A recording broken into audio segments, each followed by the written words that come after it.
Good afternoon everyone, it's Kay here with another episode in the card making and occasions series, or card making for occasions series. You're going to have to excuse me, I've got a bit of a coldy thing about me, as do most people, and my head's not actually working very well, so if I make some silly comments, do bear with me. Try and just think of me as being a bit undercover spying today and talking gobbledygook, but hey ho, and away we go. This week I am going to introduce you to some decoupage. Primarily it is the die cut decoupage, not the one that you would have to sit and fussy cut. These are pre-punch designs. All you have to do is take them out of the mounting, mat, layer and structure them, and then place them on a card. I have, as usual, been supplied beautifully by Handyhippo to make all of this possible. I am again introducing you to the 6x6 white card and envelope pack, which is 250 GSM. I can only say quality. Absolutely excellent quality. So I will be using those throughout the rest of the series, just not today. I've also been given some of the most amazing Stickles glue. I've used this since it probably first hit the market many moons ago, and it has stood the test of time. It is still, in my opinion, one of the best glitter glues available. There is an absolute myriad of different colours. They also do a pearl textured medium. There are lots and lots of pros for using this product. Not only is it a good amount in each of the bottles, I'm just looking to see, I think, yeah, 18ml, 0.5 fluid ounces.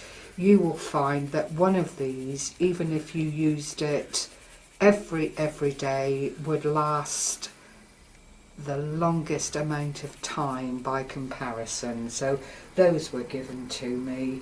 I had mini mountain pads given to me, which you need if you're doing any decoupage, because mounting is the name of the game in that discipline. And I think that was about it, apart from the sheets that I was given to do this week's projects with, which I want to talk about briefly. For people that enjoy fussy cutting, and I am one of them, this is just really the quickest way to make the quickest and prettiest cards imaginable, because there are all sorts of themes. This is an Anita's foiled decoupage page. You get 2 cards on average. All the details, if I just punch this forward, just lift out as I'm showing you here, ready then to put your backing medium onto to make your decoupaged card. The only thing I will say is this is perhaps not the best example. If you look at this very closely, you may well be able to spot the deliberate mistake. I have to say I was quite surprised, but it's all down to machine setting, so you might want to be careful when you're looking to buy. This is nothing to do with Handyhippo, I hasten to add. This is strictly down to manufacture. This is supposed to be foil trimmed, and by virtue of it not being set in their cutting machine properly, they've actually removed one whole section of the foiled area on the die cut bit. It doesn't affect any of the other pieces, surprisingly. It's just this main, and as it's the main feature of the card, the base of the card, it's a little bit disappointing. But you don't have to let this stop you using this particular base. All you would do is cut off the foil and mat and layer in a completely different way, and we will be looking at matting and layering of cardstock later on in the series. So, you know, this is just to let you know that these things can happen. if you look at the other main part of this particular page, the second layer, as it would be, is completely fine. So you could even discard that one entirely if you came across something of that nature. But as I say, it's important to state again that this is not an issue with Handyhippo. They buy in good faith, the same as we crafters do, but needless to say, it is something that, by virtue of it being machine cut, you might find yourself coming up against. Just make the most of what you've got. Don't be put off by it, because the designs can be absolutely beautiful. The other sheet that was in that pack I've made into a card, and this is Easter we're talking about now.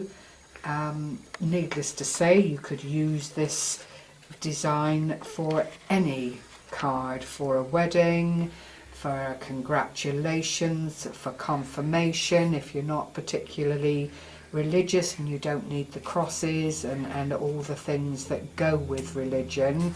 It is a really, really nice picture. I did take the foil off from around the edge, relaid it onto silver mirror card available on Handyhippo, and then just decorated it. I've added, I'm hoping this will be picked up, the stickles and both colours within the flower scheme and on the top part of the tree with the flowers in. I think you'll agree it's a very pleasing card, and it wouldn't necessarily be restricted to use at Easter time. I then went on to make an easel card, which I think, you know, we'll go into greater detail with in this episode. And this again is using an Anita's die cut sheet. This one was perfect, as I think you can see. The silver edging around the oval there is as it should be. This is then decoupaged, and if I hold it this way, I'm hoping the camera will pick up all the various layers. It is four layers high at its peak. There are lots of variations here. You've got the base card, you've then got 3 lots with the vase, then the flowers become more pronounced. You do have to be careful when you take these off the sheets, because until you turn them away from the coloured side, you can't sometimes see, particularly if it's a busy design, that you need to pop through some extra bits to facilitate the best kind of layering to bring the design to its fore. But this is how the easel card works. When it's laid down flat, it can go into an ordinary envelope. When it stands up and is received by the recipient, you then have this lovely little stepper bit here. Because I've done a double layer on the bottom, it's nice and weighty. It doesn't want to pop up from the little stepper here that is designed to keep it in place. I've just used a plain bit of organza ribbon here and some little pearls just to make more of a decoration, if you like, to the flat panel of the card. You then have the opportunity to either place a sentiment in the center here or just in front of this plate. If you go onto the Handyhippo blog, you will see an area there that has a lot of sentiments readily available for copying and printing. Do check it out. It's an absolute lifesaver if you just want something fairly easy to put into a card when you run out of words or things that you would like to say yourself. So that's the second card. Today I'm going to show you actually how to make an easel card, because we've not done one of those before. To save time, you'll appreciate I've had to prepare a lot of things in advance. So we'll just bring all of that forward. so that you can see how we're going to go about this. What I've used is an A4 piece of card in this instance, and I've actually cut it down to the size that I want it to be. So from A4 on the scoreboard, I've just done a bog standard, let me check it out on my groovy board here, a standard A6 score right down the length of the A4 sheet of card. I then didn't want the card to be that width as well, so I've cut it down. So from an A4 sheet I have actually cut off 5.5 inches, cut off a piece so that this card becomes 5.5 inches.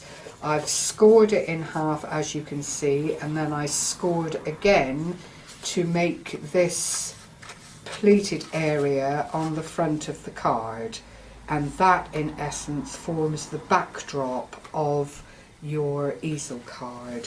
I've then found some more of that coloured card to make a mat, and what I've done is measured it widthwise, rounded off the corners, and when this closes it all sits beautifully into that space. I hope this is making sense, because ultimately you only want to glue this lower aspect of your card so that it's freestanding, and when it stands up to form the easel, you've got the top piece of your card above the back of the card, so the back view looks like that, if that makes it any easier for you to see.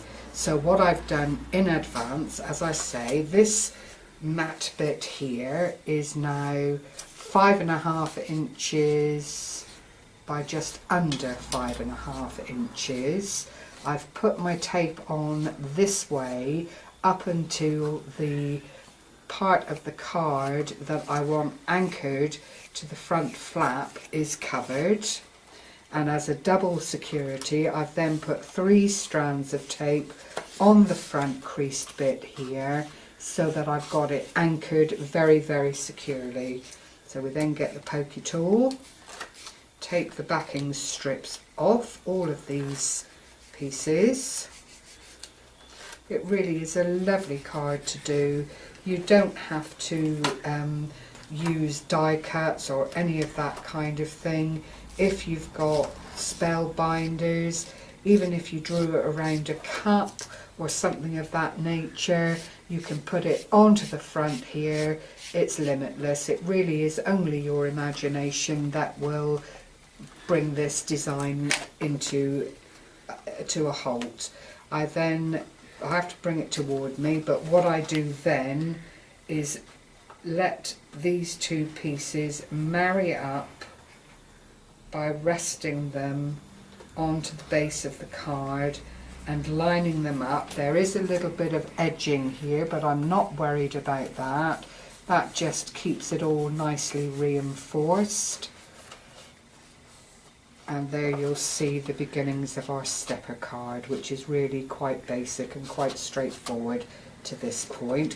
When you put the card down, this is what you have, a very flat card, easy to post until you start putting all your extra bits and pieces on it. So bearing in mind that it's working from the portrait to come up to make the easel, I am now going to place another piece of card because I want the front design of the card to really pop. So I've used white.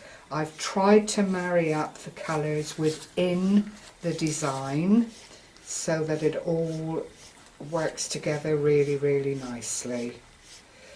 So I'm peeling the backing off. I've not spared the double-sided tape. The score tape and other double-sided tapes are available on the site, so don't be afraid to go and have a little look-see. And this then will go, if I bring it back round to me, the idea is to try and centralise it on that back plate. So I've got a nice clean area again. This is also adding to the weight of the easel so that it doesn't want to ping back off. If it's too light on the front, it doesn't matter what you put down here to catch, as I've done on this one. It doesn't matter what you put down there to catch it. If it's too top heavy, it will ping out of that little resting place.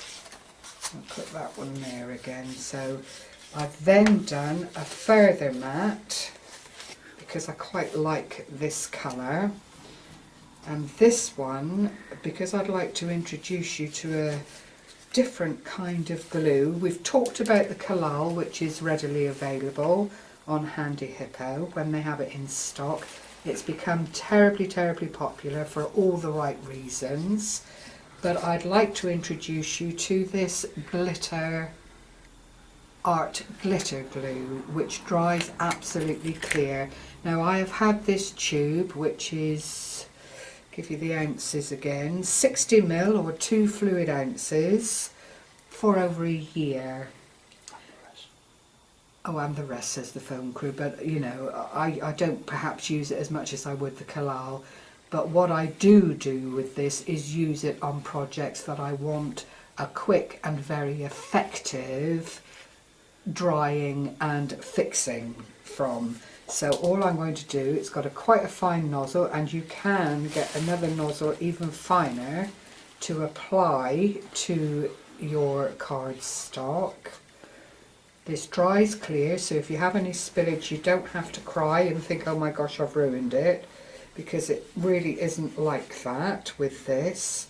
I'm then going to put it in place. You do get a little bit of movement, a little bit of time to make sure you've placed it where you want it to be precisely before you have any worries about it setting.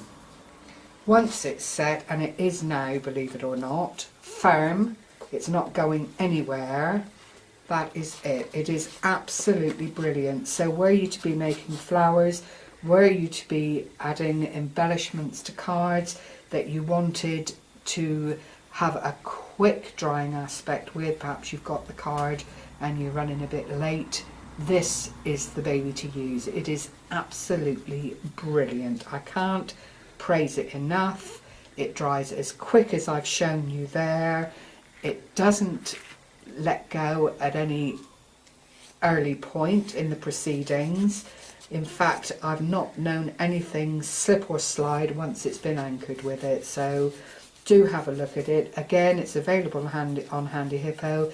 It's £5.55, which sounds like a lot, but it is excellent value and goes on and on forever. Another great advocate of it is May, who is very greatly featured on YouTube. She does some fabulous projects and she uses it all the time. I can't speak highly enough of it. As I say, it's another product that I've used for many years and I'm delighted with it.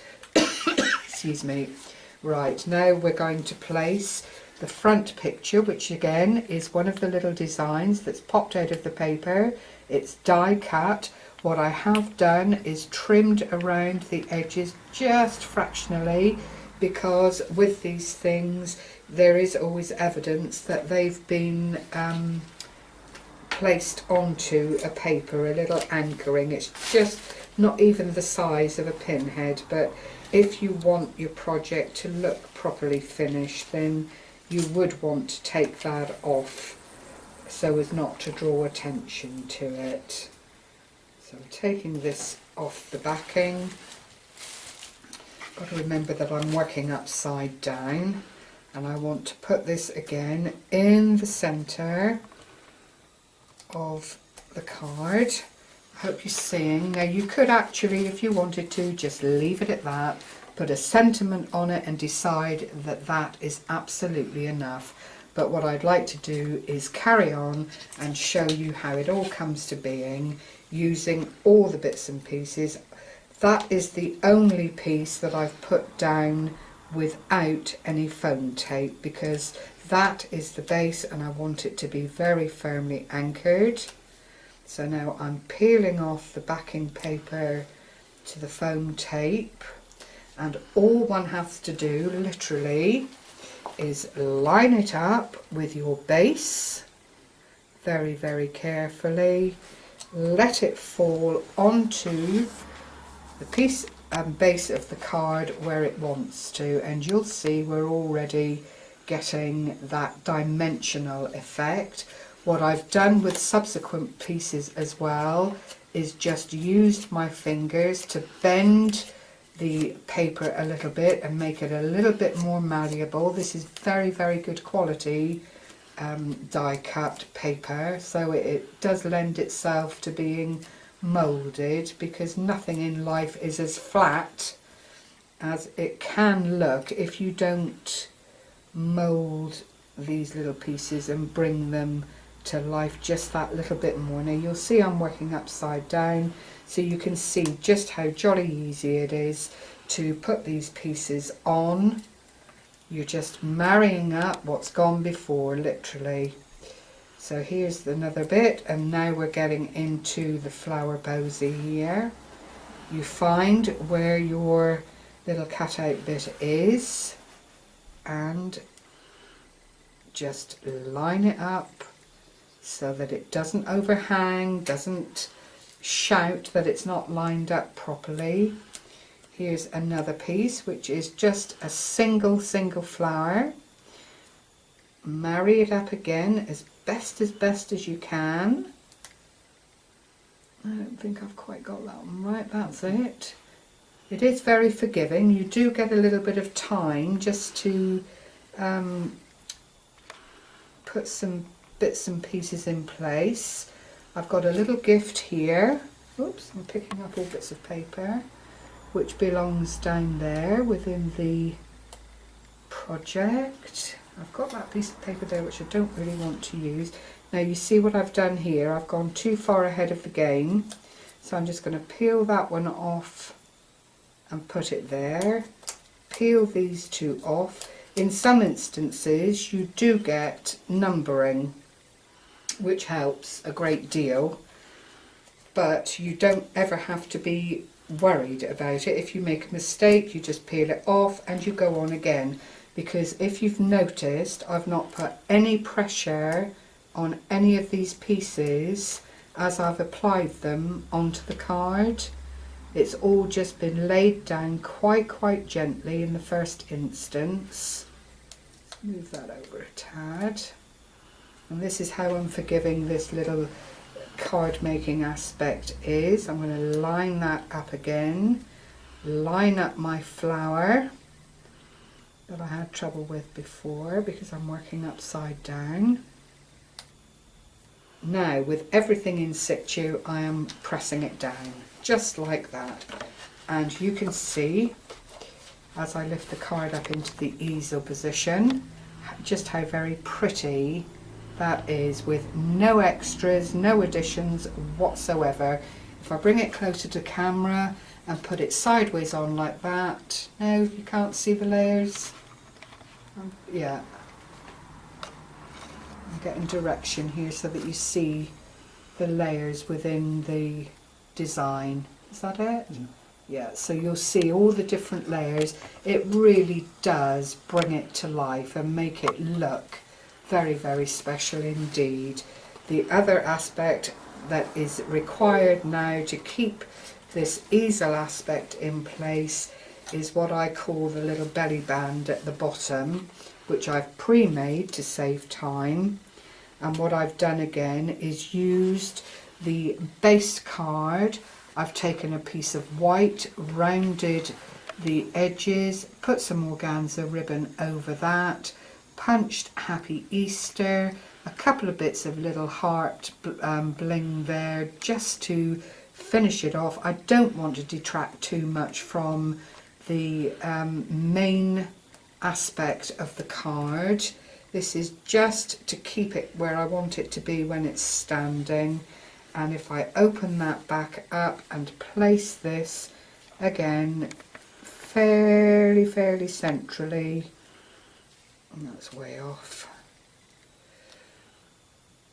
onto the bottom, and that then gives a little, and all I've used there is the double-sided tape, because the weight of the top aspect of the card allows that just to sit where you want it to be.